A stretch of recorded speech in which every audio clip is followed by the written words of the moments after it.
A critical topic during tonight's final debate will be illegal immigration. It's an issue that's important to all Americans. Has not come up yet, by the way, in any debate. But for our next guest, it's literally life and death. I'm talking about Laura Wilkerson and Agnes Gibney. Both had sons killed by illegal immigrants and have taken action in their honor. They now advocate for the families of other victims through this organization. It's called the Remembrance Project, and they join us right now. Laura and Agnes, thanks so much. Thank you. I want to find out about your sons, but I also want to find out why you see Donald Trump as a great hope for you. Agnes?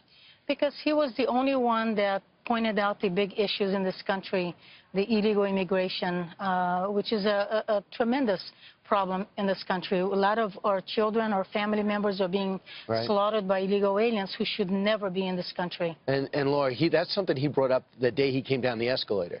Yes, he did, and we're so grateful for it. You know, we've been pushing her, trying to get the word out of what really has happened in, for 5 years or so, and he got it out in about 2 minutes, and we were forever grateful, for him to give us that voice. And then all of a sudden we find out that through these WikiLeaks that said behind closed doors that Hillary Clinton believes she'd love a society with open trade and open borders. Your reaction, Agnes? I'm outraged. Because of open borders, my son is 6 feet under.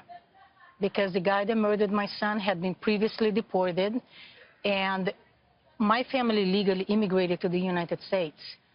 Took us 13 years. Do it the right way. From where? I was born in Hungary. From Hungary, we went to Brazil.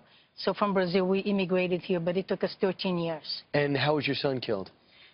This gang member wanted to shoot his friend in the back. He was hiding in the backyard. And my son went to visit his children. Right. And his girlfriend hadn't gotten home, so he was talking with his friend on the driveway, and he came from behind and shot him, and he got the bullet on his arm. And Laura, tell me about what happened with Josh. Josh was at school one day, and he was asked for a ride home by a classmate, and we didn't know at that time he was an illegal brought here by his parents when he was 10 years old from Belize. He wanted Joshua's truck to scrap for money, and he beat him, he strangled him. He basically tortured him, and then he beat him over the head with a closet rod. Then he tied him up after death with 16 ropes or so around his neck, to his back belt loop.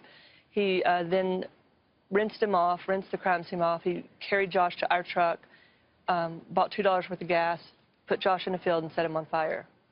How do you get over that? You don't. You learn to live with it every day. It's by the grace of God that, we can get up and face another day. Our strongest point is we don't want this to happen to another mother. It's just got to quit. And now your organization's in 28 states, sadly, with families that have gone through the same exact thing. What makes you think that Donald Trump will be someone not like many other politicians that say one thing and unable to execute once they're in? I believe him. I believe in what he tells us, and he has assured us that he will help implement a program for our families once he gets in. And there are like 325 places to help illegals navigate the system. There are 0 for American families. We've got to put America first. All right, Agnes, thanks so much. You're in 28 states combining together, and you have a candidate supporting your movement. Laura Wilkerson, Agnes Gibney, thanks so much. Thank you. All right, great seeing you.